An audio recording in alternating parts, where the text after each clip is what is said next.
Hello, welcome to Life Matters. I'm your host, Brendan O'Connell. Well, we've got an upcoming election in November of 2012, and a lot of times based on Bill Clinton's election way back when, which was to corral in all the disparate forces of the Democratic Party back in the early 90s, his campaign manager said, "It's the economy, stupid." And every election cycle since then, it seems as if they use the saying, "It's the economy, stupid." Well, today's guest thinks and wrote an article in Town Hall magazine that said, our last chance to protect the first freedoms, it's not the economy, stupid. And we're going to ask him, why did he write an article like this, and what does he see as what the real issues are? Well, welcome Paul Rondeau. He's the Executive Director of American Life League in Virginia. Nice to have you today, Paul. It is a real pleasure to be here. God bless you and your audience. Thank you.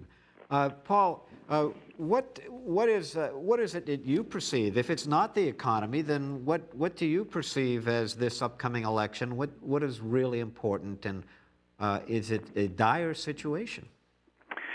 Well, let me just make this metaphor. If we all had more coin in our pockets, but bars on our windows, would we be more free or less free? And this election has been focusing on something extremely important. That is the economy, jobs, social justice. I understand all of that. But while we've all been focused on that, and the GOP has refused almost to talk about anything else, I mean, I can talk to you about multiple bills protecting the family, protecting the preborn that have come and gone, protecting targeted abortions against female babies have come and gone, never got to a vote because they felt it was a distraction on the economy, which they felt was a winning issue, and maybe it will be. But in the meantime, we have allowed, in many respects, our first freedoms, speech, religion, assembly, petition the government, freedom of the press, to be eroded, if not totally thrown away. And we're in a situation here while we're all talking about money and this, and is the $716 billion in or out of Medicare and all those things, in my opinion, we actually have a lawless administration who, left and right, is picking and choosing what laws they're going to enforce, suing states left, right, and center for actually trying to enforce federal laws they don't want enforced. And meanwhile, everyone keeps talking about the economy, but this government, as it was said by our founding fathers, is unfit to rule anybody but a moral and just people. And this administration has put together what I call a cabal of coalitions, same-sex marriage, abortion, contraception, illegal immigration. The list goes on and on. Unions, not necessarily union workers, to get reelected. Card check is up again. Now, that's something that perhaps an organization like American Life League, a pro-life organization, we don't get involved in that. But card check is a way of saying they're going to, that they would do away with the privacy rights when it comes to voting for a union or not, which means that anybody who doesn't want a union or doesn't want to pay union dues is open to intimidation by their fellow workers or by union officials. Mm-hmm. We've got a situation here. Just to mention one more thing, you needed a photo ID to get into the Democratic National Convention, but they say to have one to vote. The very core and foundation, the cornerstone of being an American citizen, that's discriminatory. Without proving it, they're saying, well, it's discriminatory. So while we're all focusing on the economy, we've got massive legislation that, in fact, is not just chipping away at our freedoms in a variety of ways. It's a full-blown onslaught. And as recent videos have surfaced, as each campaign's now throwing an old video at the other campaign, it appears that this current administration, in fact, has voiced in the past exactly the sort of things I'm worried about. Curbing free speech because it's considered intolerant. And the thing about tolerance is the people in charge get to decide what they'll tolerate other people will say. So this is much bigger than money in our pocket. I know that's important, but while we're all focused on that, our first freedoms, speech, religion, assembly, freedom of the press, petition the government, they're in real danger here, and that's the cornerstone of our Constitution. I happen to have read an article or a website regarding immigration in particular, and the idea of curbing illegal immigration, but wanting to have more immigration. And we have already increased our legal immigration so much that we have both illegal and legal immigration at very high levels. And one of the reasons is that this helps offset the amount of 1.3 million abortions that we have in this country. And in effect, we're taking anyone from around the world, but we're aborting our own citizens, which I find somewhat appalling myself. 1 out of 5. That's what it is now. 1 out of 5 babies is aborted, and 40% of African American or black babies are aborted. And what's hiding in plain sight, right in the middle of us, in this administration, I've been trying to figure this out, and I've talked to people that are smarter than me. So why would you take your signature legislation, now known as Obamacare, why would you tie that to abortion and Planned Parenthood? Why would you tie that to violating the religious and freedoms of the largest Christian church in the world? I mean, it's almost like politically you would think, well, maybe if they went after, hey, let's pick on the Mormon Church, right? If they went after some small church, the Church of Scientology. But no, they went head on to the Catholic Church, 1 billion Catholics worldwide, over 20% of the American population. And I have finally come to the conclusion it's because this administration is absolutely committed to population control. And there is a dark side to population control that people don't realize, and it goes back 40, 50 years, because really population control, eugenics, is a fancy word for eliminating less desirable groups and minorities, and that's center stage in this election this year. Well, isn't it ironic that Obama, who's half black and half white, would want to do population control? Well, it is, and that's why it's been so.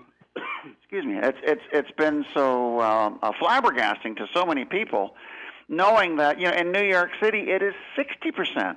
There are more black babies aborted in New York City, which is Planned Parenthood headquarters, than there are born. And you would say, well, why? Why would a president? And you know what? I think it is.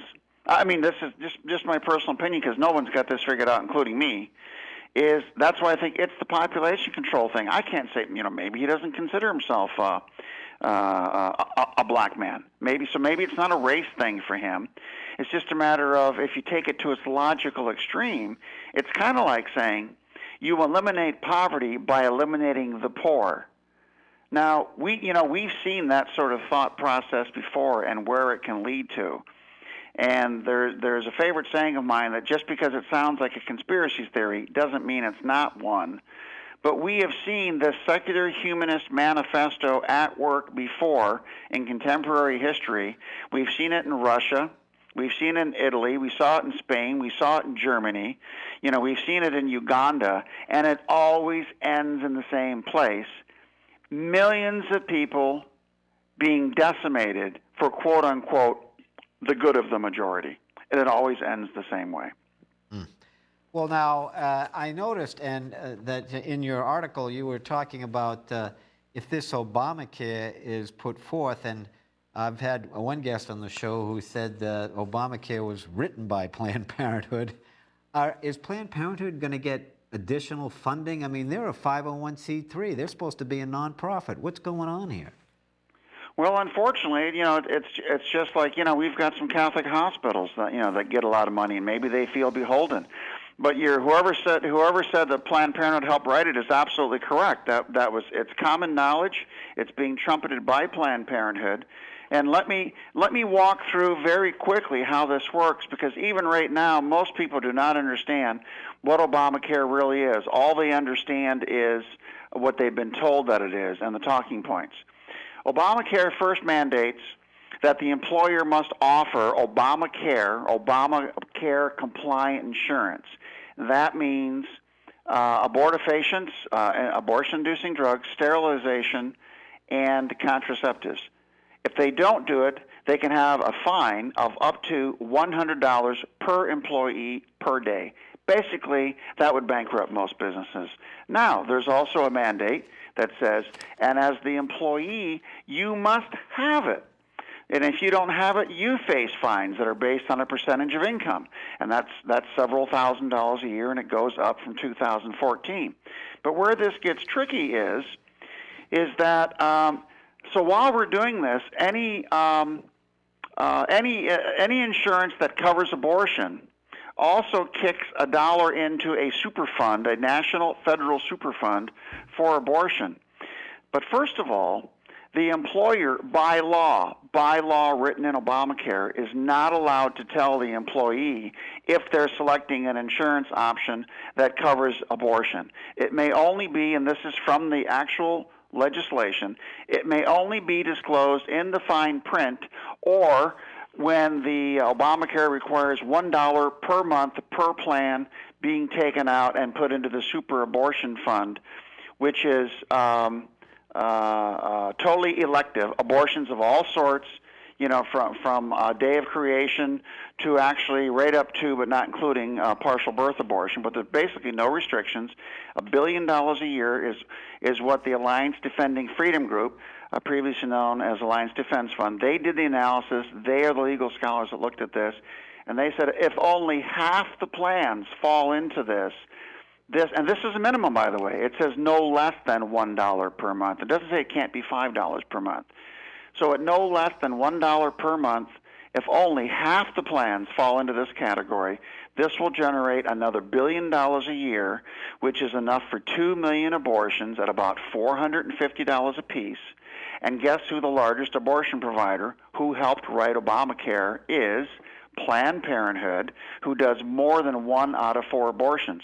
So Obamacare itself, if it goes through and if it stays, just statistically, if not more, because Planned Parenthood has been increasing its share of the abortion market every year, even when abortions flattened out and went down, they will gain $250 million in abortion funding from Obamacare, and it doesn't stop there. There's another set-aside, a federal set-aside, to put quote-unquote health clinics into high schools.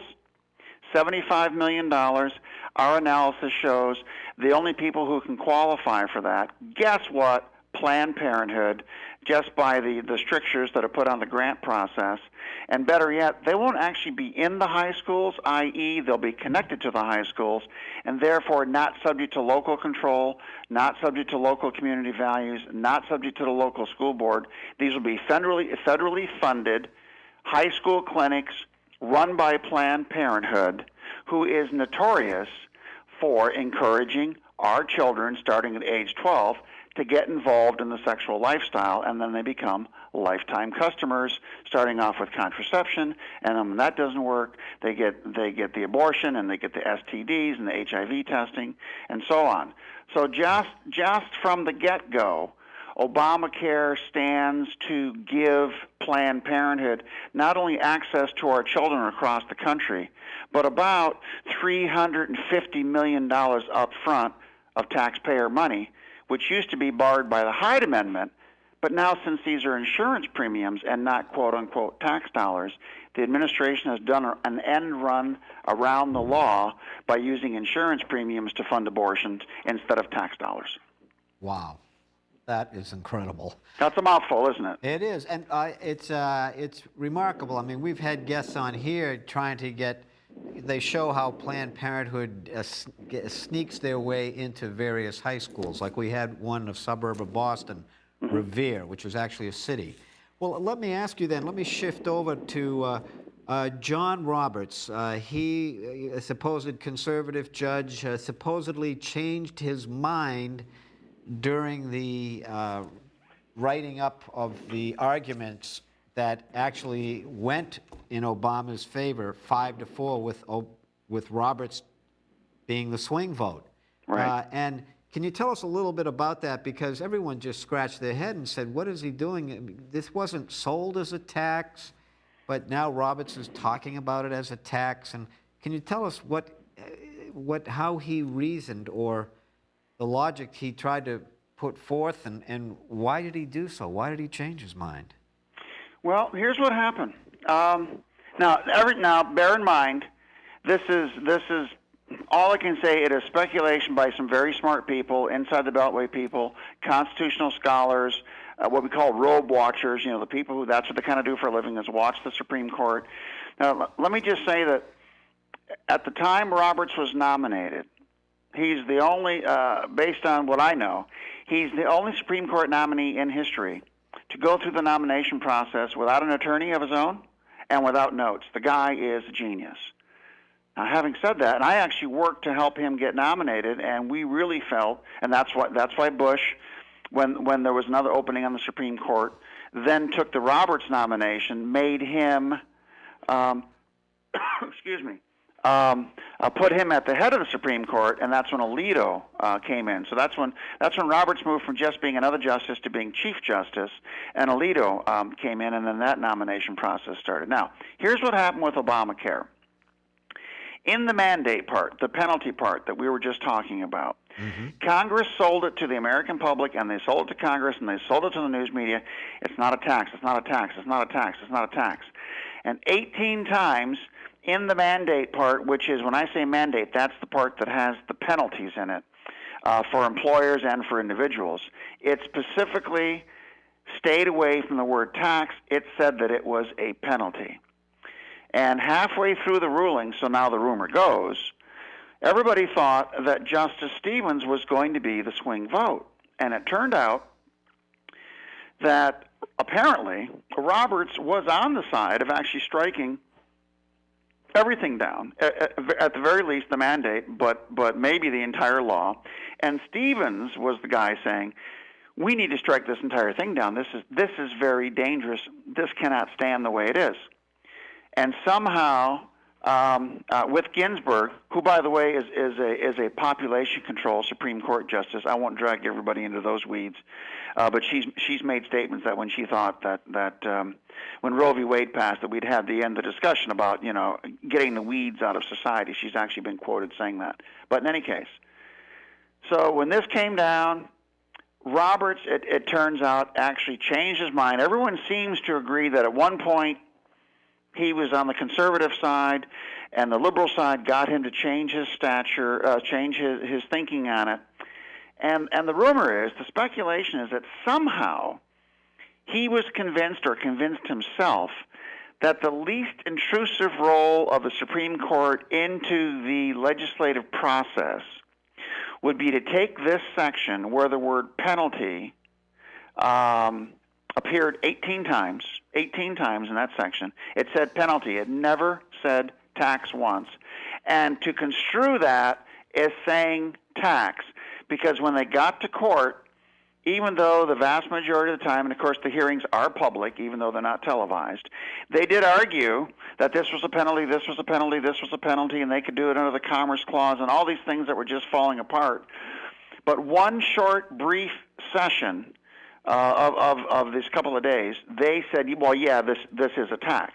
Now, of course, that was a poison pill to the current administration, because a tax is a tax is a tax. But in the Supreme Court, once they said it was a tax, it looks to the people who watch the black robes that in order to, this is the best explanation I've heard, in order to not be accused of judicial activism, that Roberts and the majority substituted the word tax, construed penalty as meaning tax. The Constitution says that Congress does have the power to tax, and therefore this mandate was not unconstitutional. Now, unfortunately, the way it was written, and that's what's mentioned in my column on Town Hall, and I've written some other pieces on this, is the way that Roberts justified this, is that he said, it doesn't have to be read as a penalty. It can be read as it doesn't have to be read as a tax on illegal activities or as a penalty.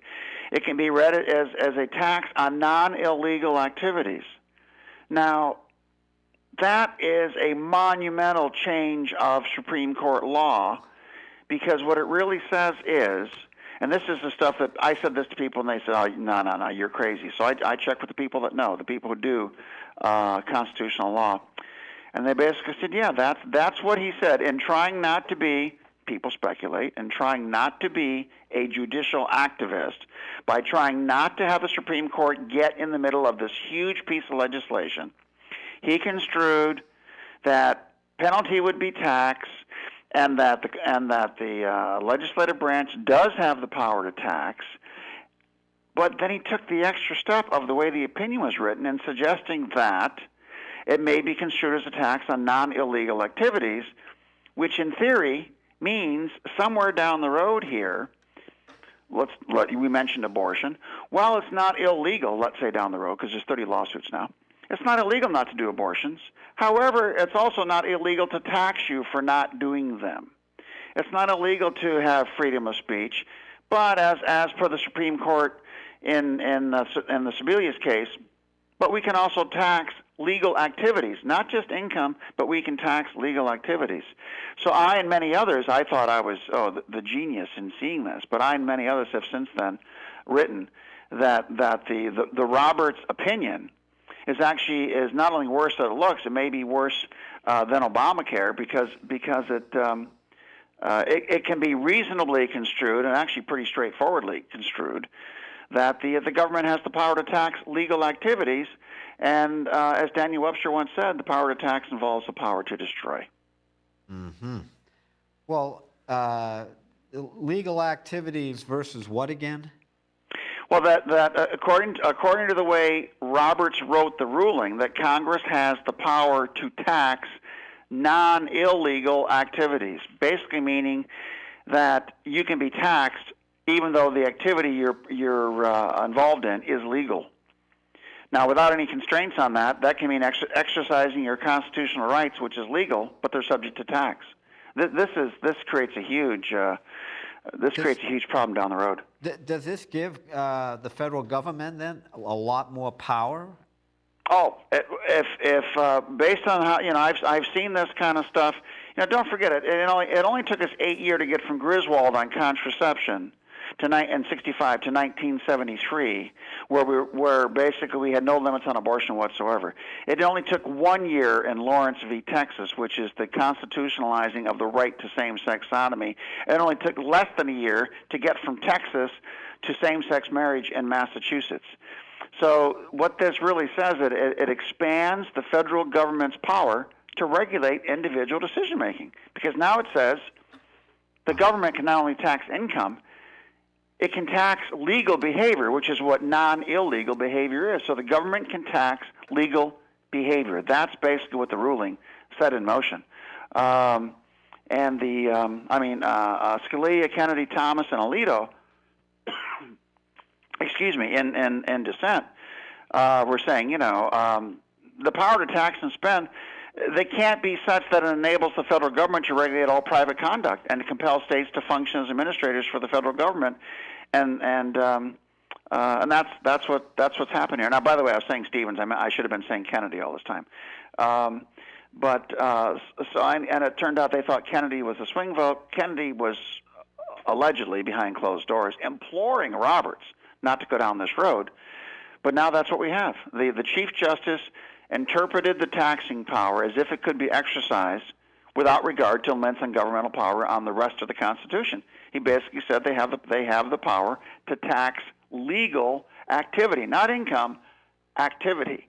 Now, what does that mean to us if we have another 4 years? What if we get crazy and elect an even more liberal government, and they say, you know what? Even saying homosexuality is that's offensive. We're gonna tax that. It may not be illegal because you got free speech, but it's offensive. To pray in public is it may not be illegal, but it's offensive. We're gonna tax that. So I'll tell you what.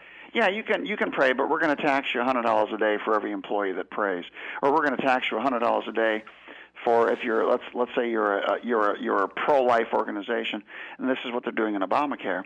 You don't want to do abortions.